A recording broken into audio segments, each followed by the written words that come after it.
So, hello, my name is Rae Allen. I'm a realtor with Slate Realty, and I'm talking about the pathway to homeownership 10 steps to getting you from thinking about buying a home to closing on a home.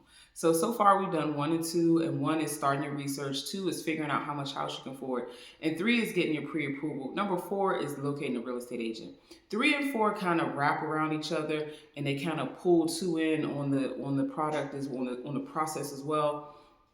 So in two, figuring out what you can afford, that's when I recommend that clients talk to a lender. And the reason I say talk to a lender is because a lender is going to tell you if you have credit issues, if you're challenged in that area, they can tell you what to address. They can tell you what not to address. They can tell you like, okay, this is how much money you make a year. They can see your spending trends because they're going to ask for everything. They're going to ask for those bank documents. They're going to ask for your W-2. But getting that pre-approval from the lender is like writing your check. It says how much house you can afford, how much you're willing to spend.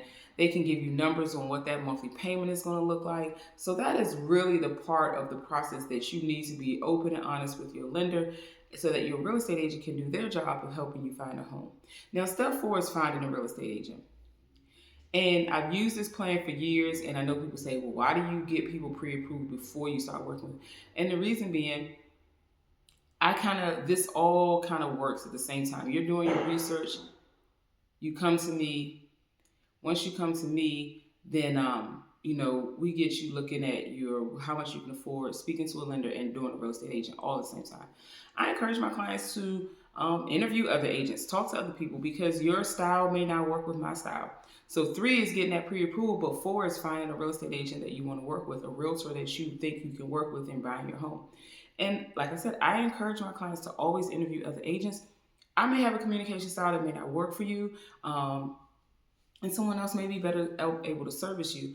But in doing that process, when I start working with my clients and I have you sign an agency agreement which says I am your realtor, I'm also working with you and referring you to lenders to make sure you get that pre-approval because you researched, you figured out how much house you can buy. We're gonna get that pre-approval for you, and now you have a real estate agent. So you are more than, I won't say halfway through, but you are getting over some of the biggest hurdles that many homeowners face.